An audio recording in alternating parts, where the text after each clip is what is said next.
RPS, bonjour. Dans la capsule précédente, la première partie du chapitre 5, je vous ai présenté le logiciel Hot Potatoes, son installation, ses intérêts pédagogiques, les modules du logiciel et les étapes de création d'un exercice qui sont saisir les données, configurer l'exercice, créer le fichier générateur, créer la page web et afficher le rendu de la page sur le navigateur. Dans cette deuxième partie, nous allons voir un exemple d'exercice avec JClose.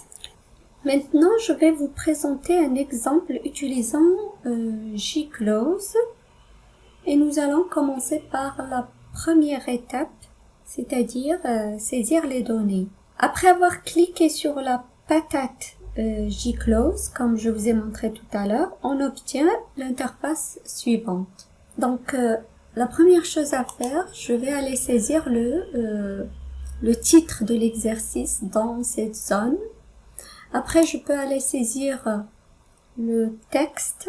Là, je vais saisir le texte ou copier-coller le texte dans lequel je vais choisir les mots qui vont devenir des trous, c'est-à-dire des vides à remplir par l'élève. Alors, pour créer un trou, il suffit de sélectionner le mot en utilisant la souris. Donc, on sélectionne l'élément qui va devenir un trou et on valide la création du trou en utilisant le bouton « Créer un trou ». Je peux utiliser ce bouton pour accéder à une fenêtre contextuelle qui me permet de gérer les mots, la gestion des trous. Donc là, je peux naviguer entre les trous que je viens de créer et ajouter éventuellement un indice. Donc pour aider l'élève à retrouver un mot, donc on peut donner une définition spécifique au mot pour aider l'élève à deviner le mot manquant, comme je peux aussi éventuellement ajouter d'autres réponses acceptées, donc d'autres alternatives à ce mot. Toute cette procédure consiste à créer manuellement les trous, c'est-à-dire vous choisissez vos mots et vous créez les trous vous-même. Mais on peut aussi demander à l'ordinateur ou bien laisser l'ordinateur générer lui-même des trous, tous les X mots en utilisant ce bouton. Donc, créer des trous d'une façon aléatoire. Une fois les données de l'exercice sont saisies, nous allons passer à l'étape 2, c'est-à-dire configurer l'exercice. Il s'agit ici de préciser un certain nombre d'options et de paramètres.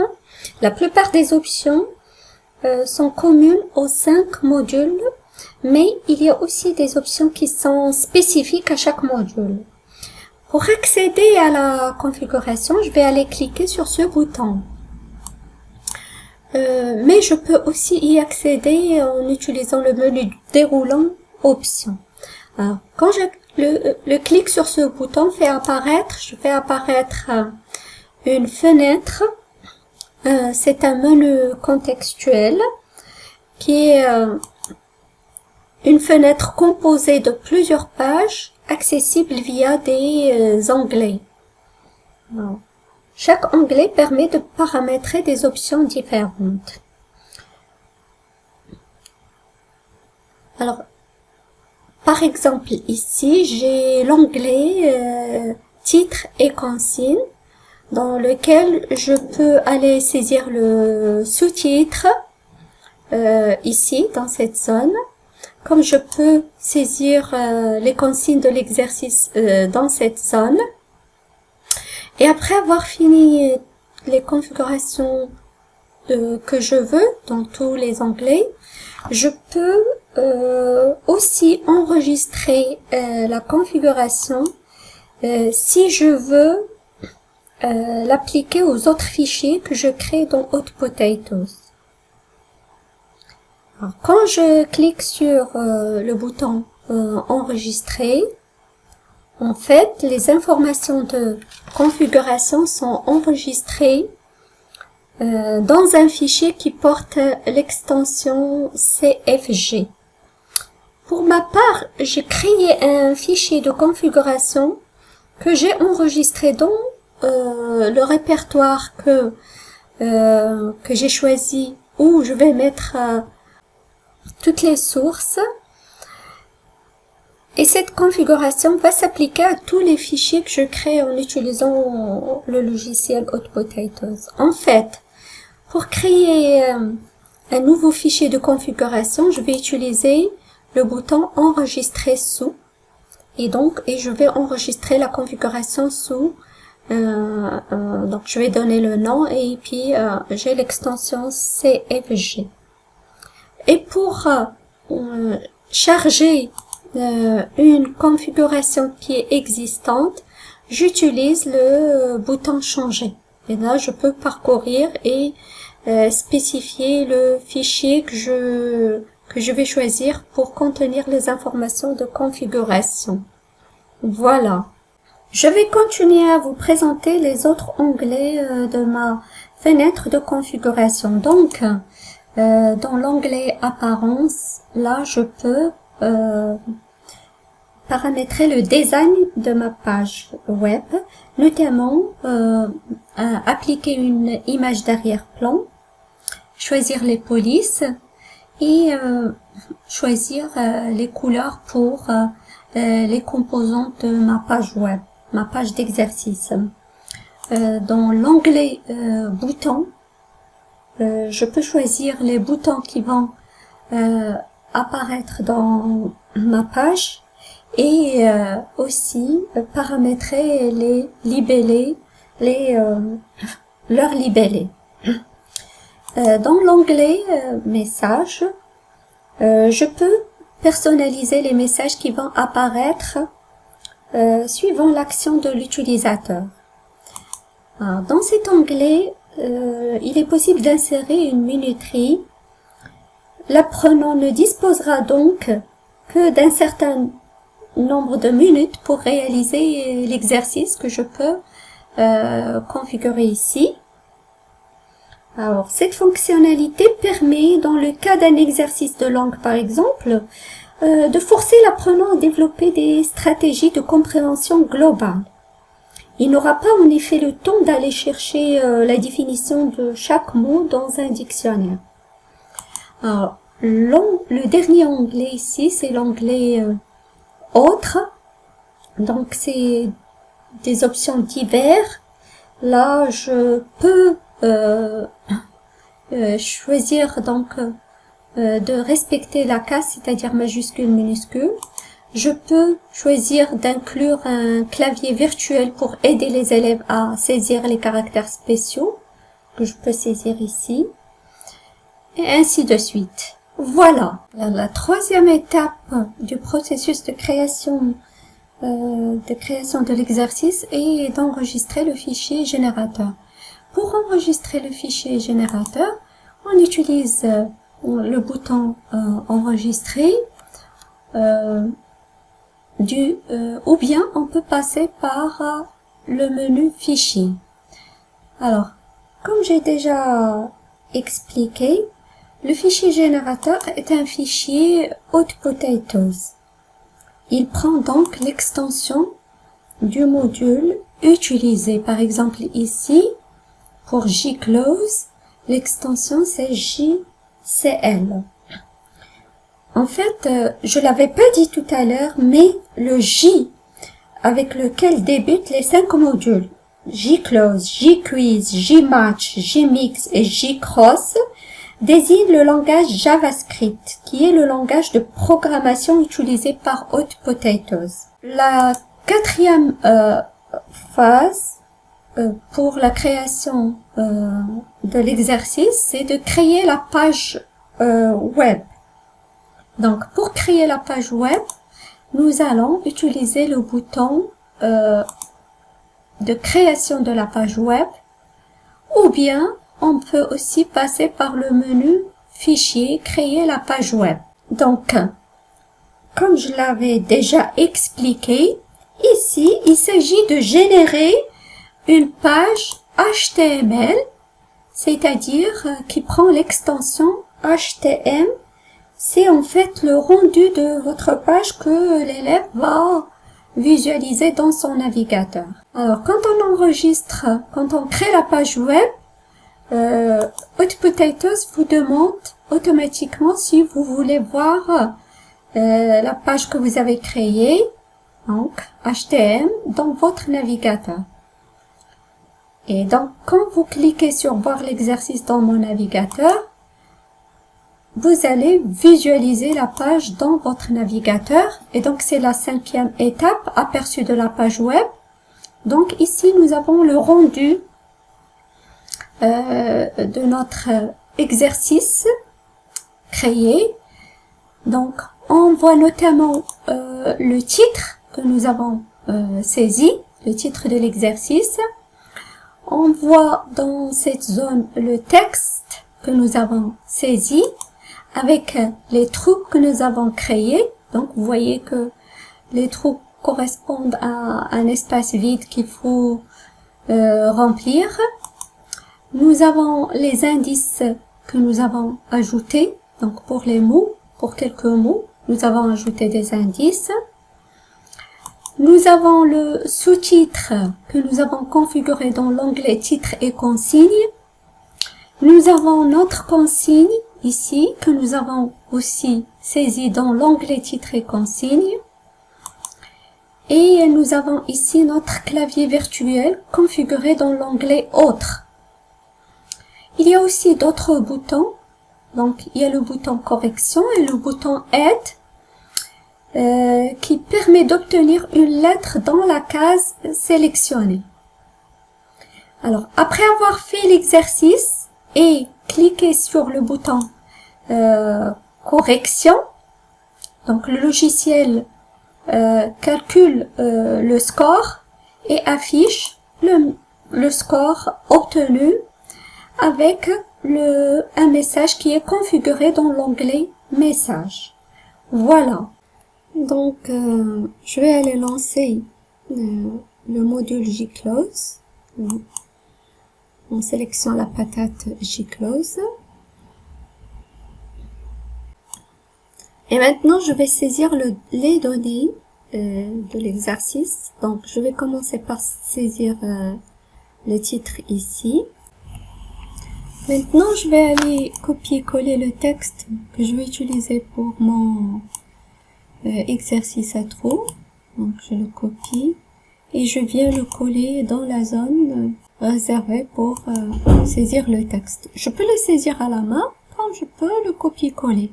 Alors, maintenant, je vais créer mes trous. Donc, je sélectionne le mot et je clique sur créer. Je close, créer un trou, OK. Le bouton, je vais utiliser bouton, créer un trou, OK.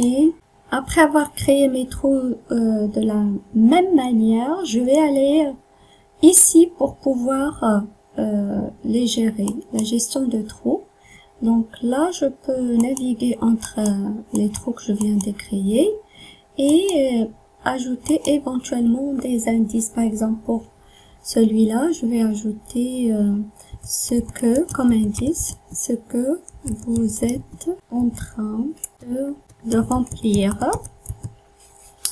Je peux éventuellement ajouter d'autres bonnes réponses à accepter. Par exemple, pour ce mot-là, je vais accepter blanc pour désigner le trou. Je vais accepter lacune et je continue de la même manière pour les autres trous. C'est-à-dire, je vais naviguer entre les trous et ajouter les indices que je veux ajouter et les réponses acceptées. Après, je vais cliquer sur OK.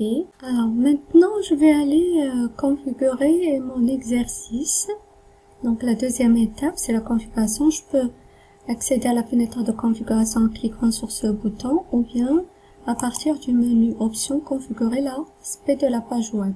Donc là, j'ai la fenêtre de configuration. Donc, je vais aller parcourir les différents onglets pour paramétrer les options que je veux. par exemple ici dans l'onglet titre et consigne, je vais ajouter un sous-titre, donc texte lacunaire comme sous-titre. Je vais mettre texte lacunaire. Ici je vais saisir la consigne, donc je vais laisser la consigne par défaut, mais si vous avez besoin de changer la consigne, c'est ici qu'il faut le faire. Après je vais aller voir l'onglet messages et commentaires, donc pour configurer les messages. Par exemple ici, message pour annoncer les réponses correctes. Donc bravo, bien joué. Donc ce sont des réponses par défaut que le logiciel propose, et on peut bien sûr les personnaliser si on a besoin de le faire. Voilà, donc après je vais aller voir l'onglet boutons. Ici, je peux paramétrer l'affichage des boutons qui vont apparaître sur la page. Par exemple ici, inclure le bouton indice. Donc là, ça concerne la navigation. Donc pour passer d'un exercice à l'autre, nous allons le revoir dans le menu après. Et là, vous avez la possibilité de changer les libellés des boutons. Par exemple ici, correction, je vais changer le libellé par vérifier votre réponse. Voilà. Donc après, je vais aller voir l'onglet apparence. Donc là, je peux configurer une image d'arrière-plan en parcourant et en allant la charger à partir de votre disque dur. Je peux configurer la police et la taille des caractères, comme je peux configurer les couleurs. Ici, je vais aller changer la couleur arrière-plan de l'exercice. Donc là, je vais choisir cette couleur pour l'arrière-plan de l'exercice.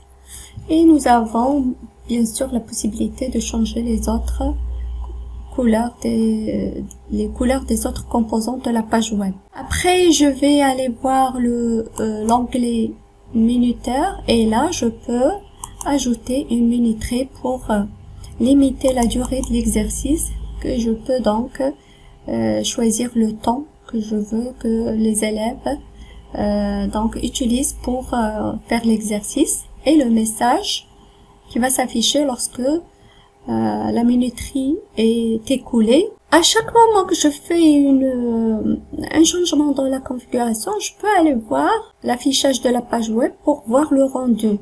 Donc il suffit que je valide ici en utilisant le bouton OK. C'est ce que je vais aller faire maintenant. Je vais aller voir le rendu et je reviendrai après à la configuration. Donc je clique sur OK. Alors je reviens sur l'interface Gclose. Et là, pour voir le rendu, il faut d'abord enregistrer le fichier générateur. Donc, avant de voir la page web, il faut enregistrer le fichier générateur. Pour cela, je clique sur le bouton enregistrer. Je dois donner un nom donc à mon fichier. Je vais le mettre dans ce dossier. Donc, comme j'ai dit, le fichier, il va porter l'extension JCL puisque il est créé dans le module Gclose. Donc, je vais l'appeler exercice 1 Gclose. Enregistrer. Maintenant, je peux aller créer ma page web. Je clique ici sur le bouton que je vais utiliser, ou bien je peux y aller en utilisant le menu fichier, créer page web. Donc là, remarquez, je suis en train de créer la page web puisque je vais enregistrer un fichier sous l'extension HTML. Donc il vous propose automatiquement le nom que vous avez donné au fichier générateur. Et là, il faut choisir aussi le dossier où vous allez le mettre. Donc enregistrer. Voilà, donc là j'ai cette fenêtre qui me donne la possibilité d'aller voir le rendu de l'exercice dans mon navigateur. Donc je clique sur voir l'exercice dans mon navigateur. Voilà donc la fenêtre, la page web avec mon exercice, l'exercice que j'ai créé. Donc je vois ici le titre que j'ai saisi. Je vois ici le sous-titre que j'ai configuré dans les options. Ici vous avez la minuterie qui est en train de décompter. Là vous avez votre consigne. Et là, vous avez votre texte avec les trous et les indices qui leur correspondent. Alors, je vais commencer à remplir. Donc, ici, je dois remplir le mot. Je vais aller regarder l'indice. Ce que vous êtes en train de remplir. Donc là, c'est un trou. Fait avec le programme. Donc là, je peux regarder les autres indices. Close. Je vais pas répondre à celle-là. Donc, et je vais cliquer sur vérifier votre réponse. Donc, vous remarquez que j'ai un score de 70%, donc le logiciel calcule le score suivant les réponses justes et les réponses fausses, et suivant aussi l'utilisation de l'indice ou bien de l'aide. Quand vous utilisez le bouton indice ou bien le bouton aide, vous avez des points en moins. Là, je vais revenir à ma page de création de l'exercice. Alors, comme j'ai dit, on peut faire des allers-retours entre la page élève, c'est-à-dire l'interface côté élève et l'interface côté professeur pour faire des modifications et des ajustements. Donc là, je vais revenir à ma page de configuration et je vais aller voir l'onglet autre et je vais donc utiliser ce bouton pour inclure un clavier pour aider les élèves à saisir les caractères spécifiques. Je vais aussi inclure la liste des mots avec le texte. Et je valide. Et là, je dois, donc pour que les modifications prennent effet, il faut que je recrée la page web. C'est-à-dire, je dois enregistrer à nouveau le fichier HTML. Donc, j'enregistre. Il me dit qu'il existe déjà, alors je vais le remplacer. Oui. Et je vais l'ouvrir pour voir les modifications que j'ai ajoutées. Donc là, je vois que maintenant, j'ai mon clavier virtuel et j'ai aussi la liste des réponses qui est affichée en haut. Donc, il m'affiche la liste des réponses que l'élève doit remplir dans ces trous. Je reviens dans ma page de configuration. Alors, juste pour vous montrer ces deux onglets. Donc, l'onglet personnalisé. Donc là, en fait, c'est pour les connaisseurs, donc ceux qui connaissent un peu le langage utilisé, le langage HTML, le langage JavaScript. Il nous donne la possibilité d'introduire directement de code dans la page. Et puis, cet onglet est utilisé pour configurer une plateforme pour pouvoir recevoir les résultats par courriel, c'est-à-dire par email. Voilà, je m'arrête ici. Je vous donne rendez-vous dans ma prochaine capsule pour élaborer ensemble les autres types d'exercices offerts par Hot Potatoes. Mais d'ici là, je vous conseille de refaire cet exercice et d'essayer aussi de découvrir toutes les autres options que on n'a pas eu le temps de voir. N'hésitez pas à me laisser vos commentaires sur la capsule vidéo et surtout envoyez vos questions éventuelles à mon email. Je vous remercie pour votre attention et je vous dis à bientôt.